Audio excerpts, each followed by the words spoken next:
అదే నిర్లక్ష్యం, అదే బాధ్యత రాహిత్యం. అప్పటికప్పుడు హడావిడి చేయడం, ఆ తర్వాత హ్యాండ్సప్. మళ్ళీ అదే జరిగింది. విశాఖలో రూపశ్రీ సూసైడ్ చేసుకుని రోజులు గడుస్తున్నా దర్యాప్తు మాత్రం ఎక్కడ వేసిన గొంగళి అక్కడే అన్నట్టుగా ఉంది. ఇంతకీ ఇప్పటి వరకు ఈ కేసులో పోలీసులు తెలుసుకున్నదేంటి? ఆ యువతి తల్లిదండ్రుల మనోవేదన ఏంటి? రూపశ్రీ చనిపోయింది కాదు, ప్రాణం తీసుకుంది. ఎదురవుతున్న లైంగిక వేధింపులను తట్టుకోలేక, ఎవరికి చెప్పుకోవాలో తెలియక, బతికేందుకు ఇష్టం లేక చైతన్య కాలేజ్ బిల్డింగ్ పై నుంచి దూకి ఆత్మహత్య చేసుకుంది. ఇది జరిగి ఇప్పటికీ రోజులు గడిచిపోయాయి, కానీ కేసు మాత్రం ముందుకు కదలలేదు. బాధ్యులు ఎవరో తేలలేదు. దీంతో కన్నపేగు కదిలిపోయింది. తమ కూతురు ప్రాణత్యాగానికి కారణాలేంటో చెప్పండి, తమకు న్యాయం చేయండి అంటూ కాలేజీ ముందు న్యాయ పోరాటానికి దిగారు. అవును, చైతన్య కాలేజీ ముందు రూపశ్రీ తల్లిదండ్రులు నిరసన వ్యక్తం చేస్తున్నారు. వారికి విద్యార్థి సంఘాలు, మహిళా సంఘాలు మద్దతు తెలిపాయి. ఇప్పుడు వీరంతా చేస్తున్న డిమాండ్ ఒక్కటే: రూపశ్రీ మృతికి బాధ్యులైన వారిని శిక్షించండి, కాలేజ్ను సీజ్ చేయండి, ఇలాంటి ఘటనలు మళ్ళీ రిపీట్ కాకుండా చూడండి. కానీ వారి మొర ఆలకించే వారే కనిపించడం లేదు.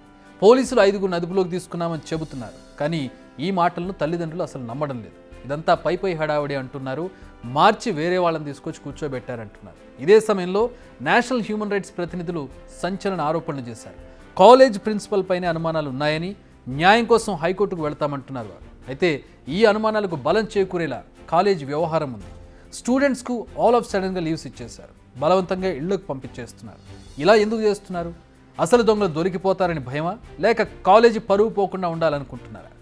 ఏపీ మహిళా కమిషన్ కూడా రూపశ్రీ సూసైడ్పై ఆరా తీసింది. కాలేజీని పరిశీలించారు ఏపీ మహిళా కమిషన్ చైర్పర్సన్ విజయలక్ష్మి.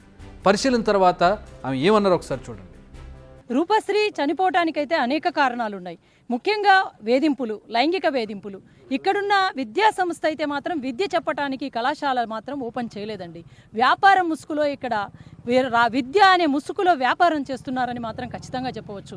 ఎందుకంటే సంవత్సరానికి ఒక ఆడబిడ్డను పొట్టన పెట్టుకుంటున్న ఈ కళాశాల కనీసము ఎటువంటి నామ్స్ పాటించలేదు.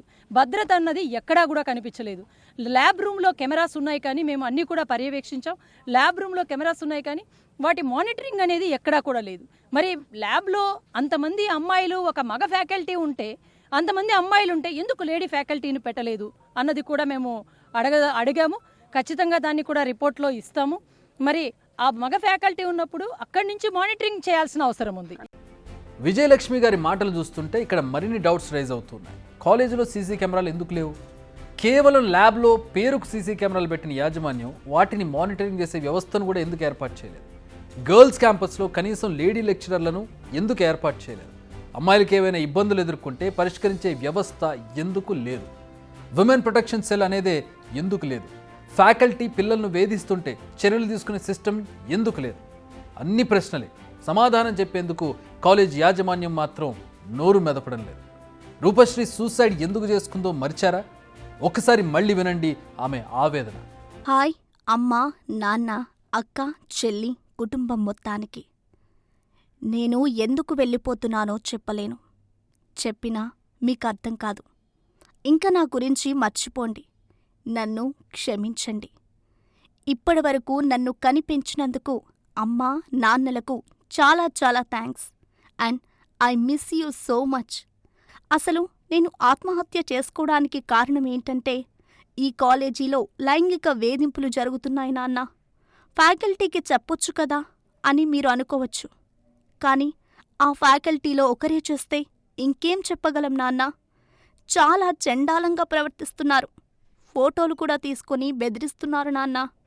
స్టూడెంట్స్కి చెప్పాల్సింది పోయి ఆ ఫ్యాకల్టీ స్టూడెంట్స్ని ప్రోత్సహిస్తే ఇంకెవరికి చెప్పాలి నాన్న?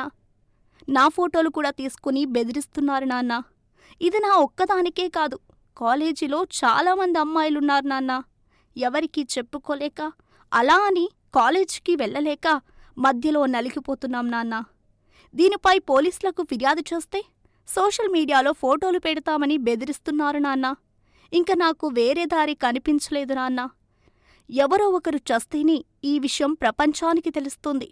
ఆ పని నేనే చేస్తున్నా నాన్న. నన్ను నిజంగా క్షమించండి నాన్న. ఇది ఆమె ఆవేదన. మేం మళ్ళీ చెబుతున్నాం, మళ్ళీ చెబుతాం. ఇది ఆత్మహత్య కాదు, కోల్డ్ బ్లడెడ్ మర్డర్. చదువు చెప్పాల్సిన వాళ్లే ఆమెను లైంగికంగా వేధించారు.